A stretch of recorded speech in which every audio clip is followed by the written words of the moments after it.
Hello, survivors, and welcome to another Silly Saturday. In today's video, we actually got two things going on. The first is going to be a Sentinel Ascension guide, how to use his Panther correctly, or not correctly, but the best way to use it, or the best way I've found to use it. And then the next one is going to be, while doing that, we're going to be doing some silliness. It will be a Curse 7 run, but the build itself is based on a full tag system like we usually do, and it's just a really silly build, but it can't take you very far, but it is pretty strong. So the first thing we are going to be looking for is actually the skills like Blizzard. We are looking for Poison Cloud and things like that. Ice Vortex is very good here as well, but the problem is the first skill we want is actually the gosh, I wish I could remember my English language. There we go, Storm of Arrows. So that is the one that we were looking for. That's going to make it perfect for us in the start. It does kill a lot of things very quickly, and it does have a decent cooldown for the amount of damage it does in the beginning. So we do have the projectiles off, unfortunately, because when you do, mount the Panther, the amount of extra cost, frequency, and movement does make the game freak out quite a lot, so you can't have your visuals on for this specific one. That's probably a reason why it is a silly Saturday as well. So just sit back, enjoy. At the 40-second mark, I believe that is when the Panther does spawn. So let's just double check. There we go, he does. There he is in the corner of the screen, and as you can see,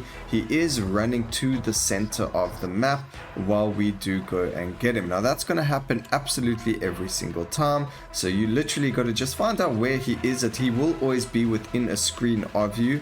I know it does get a lot more hectic as soon as the bosses start spawning and things like that.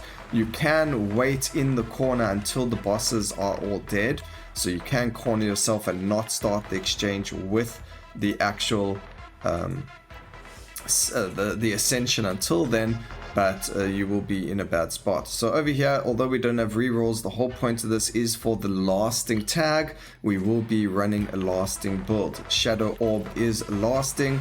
We don't actually want Shadow Orb in the long run. We will be changing it, but we are looking to get a lot of these epic power upgrades. They are huge bonuses, and every single one of them for lasting is epic, whereas all the other ones you do get them being different. Now, unfortunately, because we did use our rerolls, we are going to have to take one or two skills that are not going to be lasting just till we can get all of them. It is luck dependent. We had to spend all of our rerolls just to get Storm of Arrows.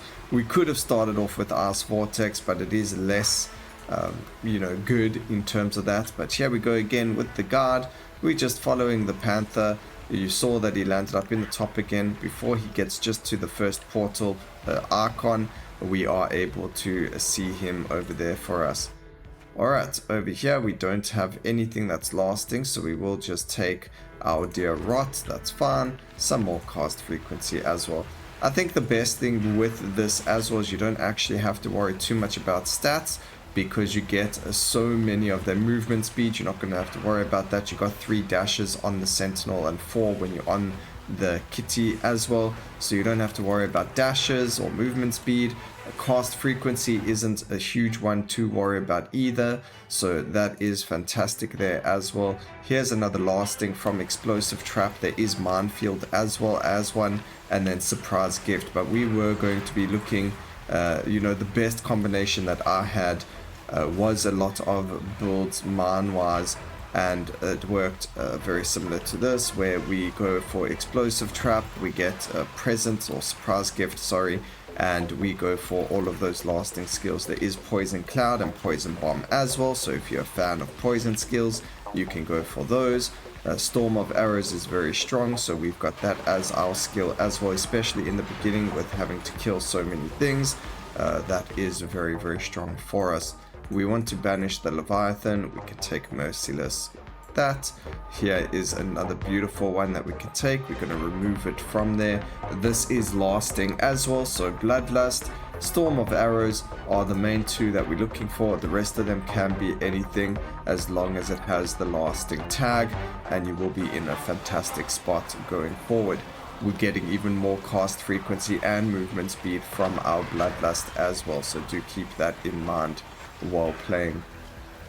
Alright, then we do just want to chill here in the corner once again, because we are looking to get ourselves, onto the Panther as much as possible. So you got to keep your eye on the timer.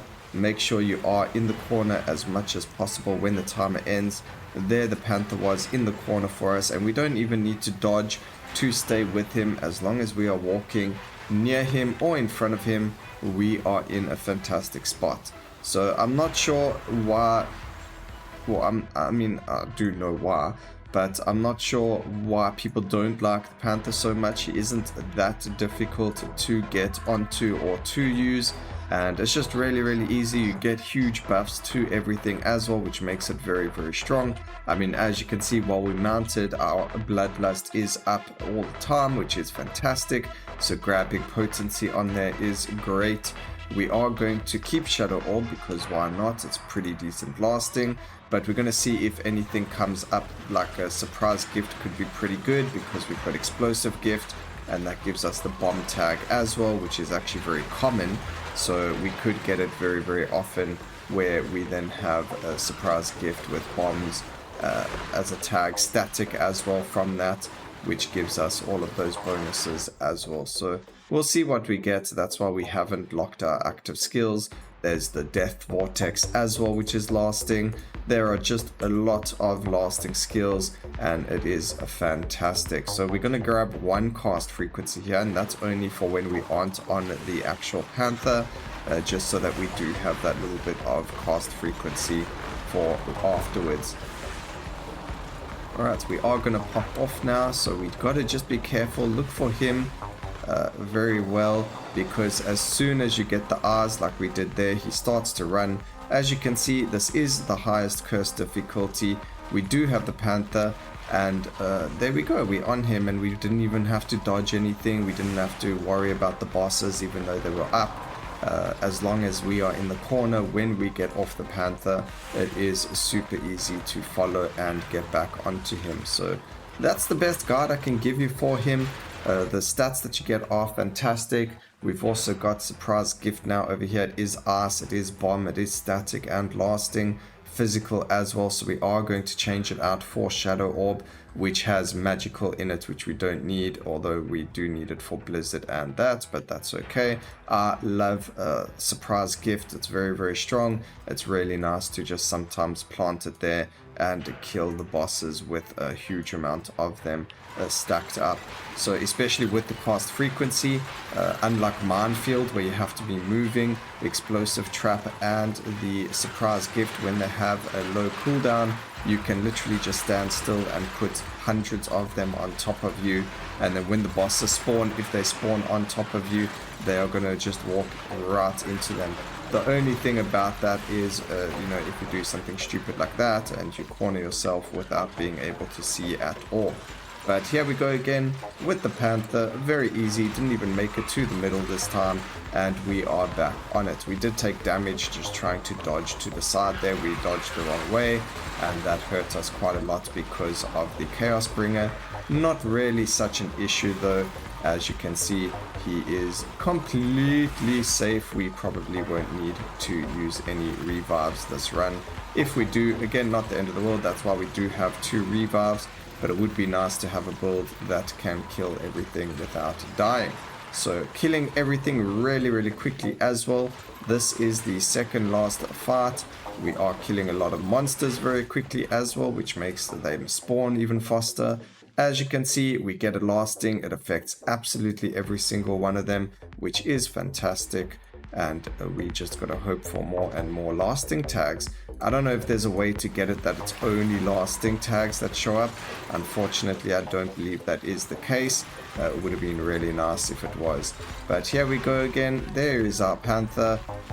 You got to dodge every now and then just to dodge those attacks. Very easy though, because a lot of the bosses do stand still unless you move really far away from them. And that's just the perfect way to show it, that they very, very easy and very, very good. Very, very fast. Ow. I didn't even see that. Give me some healing. I think we're gonna land up losing a life here, unfortunately. 16 HP, that's actually fantastic for us. We are running Recklessness and Adrenaline, so we actually had a very good HP for getting extra cast frequency and damage as well. So not really a problem for us to be on low life. It actually makes us deal more damage. So there's the Panther, and we've actually killed nearly every single boss because of our bombs before we even got back to the Panther, or as we just dismounted it, everything died very, very quickly, and we lost our life right at the end. That is such a shame. Now, one thing about the build, ladies and gentlemen, is although it is very, very strong, it does fall off in the Overlords quite quickly. Bomb skills aren't very good for that. But otherwise, the Ice Vortex, Blizzard, and Storm of Arrows are very, very good. But it does have some struggles in the Overlord cycles, although we do completely destroy things otherwise. But that is the Silly Saturday. It was a lasting skill type. Storm of Arrows, Ice Vortex, and Surprise Gift are really pushing those numbers up high, which is really, really good. And I hope you all enjoyed the video. Please remember to like, comment, and subscribe for more videos like this in the future. And always remember, keep safe, survivors. Until next time, cheers.